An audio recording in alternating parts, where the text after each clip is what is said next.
حضرت مریم کسی کی بیوی نہیں ہے، یہ ایک پیغمبر کی ماں ہے۔ حضرت مریم علیہ السلام کا والد عمران اور زکریا علیہ السلام دونوں ہم ظلم تھے۔ عمران کی بیوی کا نام حنا تھا اور زکریا علیہ السلام کی بیوی کا نام اسان تھا۔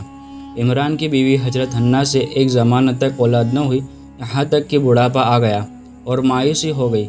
یہ نیک لوگوں کا خاندان تھا اور یہ سب لوگ اللہ کے مقبول بندے تھے۔ ایک روز حنا نے ایک درخت کے سایہ تلے ایک چڑیا اپنے بچے سمیت دیکھی تو یہ دیکھ کر آپ کے دل میں اولاد کا شوق پیدا ہوا اور بارگاہ الہی میں یہ دعا کی، یا رب اگر تو مجھے بچہ دے تو میں اس کو بیت المقدس کا خادم بناؤں اور اسے خدمت کے لیے حاضر کر دوں۔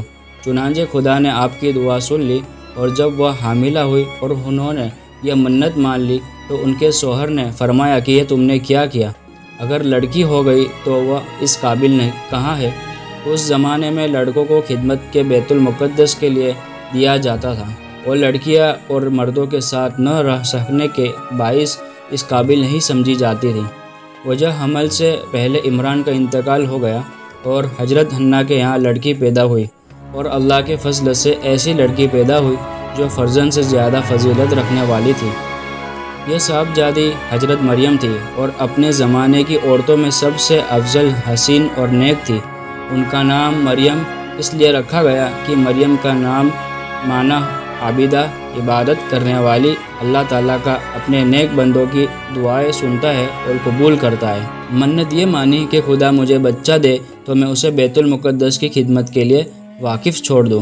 حنا نے جو منت مانی تھی خدا تعالیٰ نے قبول فرما لی۔ حضرت حنا کے یہاں حضرت مریم پیدا ہونے کے بعد ایک کپڑے میں لپیٹ کر بیت المقدس میں احوار کے سامنے پیش کر دیا۔ یہ احوار حضرت ہارون علیہ السلام کی اولاد میں سے تھے۔ چونکہ حضرت مریم ان کے امام کی بیٹی تھی اور ان کا خاندان بنی اسرائیل میں بڑا اونچا خاندان تھا، اس لیے ان سب نے، جن کی تعداد 27 تھی، حضرت مریم کو لینے اور ان کا ذمہ دار بننے کی خواہش کی۔ حضرت زکریا نے فرمایا، میں چونکہ مریم کا خالو ہوں اس لیے سب سے زیادہ حقدار میں ہوں۔ آپ نے پھر بیت المقدس میں حضرت مریم کے لیے محراب کے پاس ایک کمرہ بنایا، اس میں آپ کو رکھا۔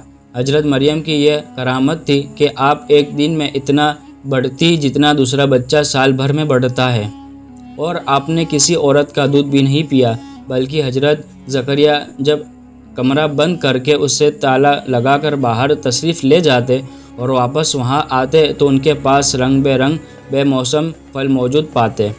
ایک روز آپ نے یہ منظر دیکھا تو پوچھا، اے مریم، میں تیرے پاس کہاں سے آئے؟ آپ نے جواب دیا، یہ اللہ کے پاس سے ہے۔ یہ ابھی حضرت مریم کی کرامت تھی کہ بچپن میں آپ نے بات سن کر اس کا جواب دیا اور فرمایا کہ یہ بے موسم کا پھل اللہ کے پاس سے آیا ہے۔ حضرت زکریا علیہ السلام نے جب یہ دیکھا کہ اللہ تعالیٰ مریم کے پاس بے موسم پھل بھیج رہا ہے تو فرمایا کہ جو ذات پاک مریم کو بے وقت بے پھل اور بغیر سبب کے میوہ عطا فرمانے پر قادر ہے۔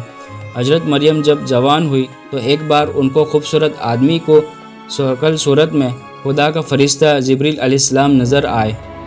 قرآن پاک میں اس کی طرف ہم نے روحانی جبریل بھیجا، وہ اس کے سامنے ایک تندرست آدمی بن کر ظاہر ہوا۔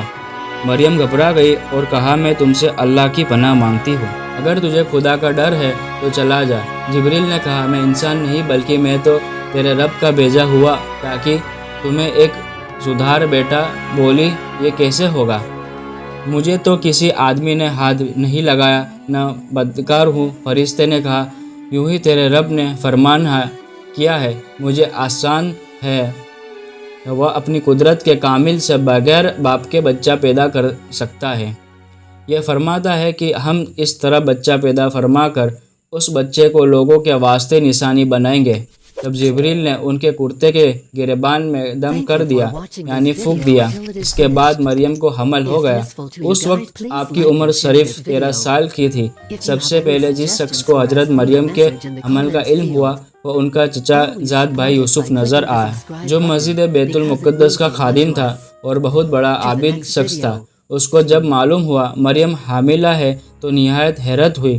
حضرت مریم نے کہا، اچھی بات ہے، کہو تو۔ اس نے کہا، مریم مجھے بتاؤ کہ یہ کیا کہتی، بغیر بیج اور درخت بغیر بارش اور بچہ بغیر باپ کے پیدا ہو سکتا ہے۔ حضرت مریم کے اس کلام سے یوسف کا شبہ دور ہو گیا اور حضرت مریم عمل کے سبب سے کمزور ہو گئی تھی، اس لیے مسجد میں یوسف ان کی جگہ پر کرنے لگا۔ اللہ تعالیٰ نے حضرت مریم کو الہام کیا کہ وہ اپنی قوم سے علیحدہ چلی جائے، اس لیے وہ بیت الحم میں چلی گئی۔ پھر اسے درد ذہ بچہ پیدا ہونے کے وقت جو درد ہوتا ہے، ایک کھجور کی جڑ میں لے آیا۔ اس کھجور کا درخت بالکل سوکھا چکا تھا اور یہ ایک ایسی دور افتادہ ویران جگہ تھی جہاں پانی کا نام تک نہ تھا، نہ کچھ کھانے کا سامان وہاں تھا۔ ایسی جگہ پہنچ کر آپ نے خشک کھجور کے درخت کی جڑ سے ٹیک لگائی اور رسوائی اور بدنامی کے خیال سے فرمایا، ہائے کسی طرح میں اس سے پہلے مر گئی ہوتی اور بھولی بسری ہو جاتی۔ ایسے وقت میں خدا تعالیٰ نے حضرت مریم کی مدد فرمائی تو جبریل اسی وادی کے بیچ سے آواز دی، تیرے رب تیرے نیچے نہر بہا دی ہے۔ اس کے بعد جب آپ عیسیٰ علیہ السلام کو گود میں لیے اپنی قوم کے پاس آئی تو وہ بولے، اے مریم تو نے بہت بری بات کی، اے ہارون کی بہن تیرا باپ برا آدمی نہ تھا اور نہ تیری ماں بدکار تھی، تم نے یہ کیا؟ اس پر مریم نے بچے کی طرف اشارہ کیا کہ اسی سے پوچھو وہ بتا دے گا۔ وہ بولے، ہم کیا پاگل ہے جو ایک دن کے بچے سے جو ابھی پالنے میں بچہ ہے بات کرے؟ آپ نے اشارہ کیا کہ تم اس سے پوچھو، تو انہوں نے پوچھا تو حضرت عیسیٰ علیہ السلام پہلے روز ہی بول اٹھے کہ میں اللہ کا بندہ ہوں، اس سے مجھے کتاب دی اور مجھے نبی بنایا اور مبارک بنایا۔ میں کی نہیں ہوں، مجھے نماز و زکوٰۃ کی تاکید فرمائی، اس نے مجھے کتاب دی اور مجھے نبی بنایا اور مبارک بنایا۔ میں کہیں ہوں اور مجھے نماز و زکوٰۃ کی تاکید فرمائی، میں جب تک جیوں اور اپنی ماں سے اچھا سلوک کرنے والا اور مجھے زبردست بدبخت نہ کیا، اور سلامتی ہو مجھ پر جس دن میں پیدا ہوا اور جس دن وصال ہو اور جس دن زندہ اٹھایا جاؤں۔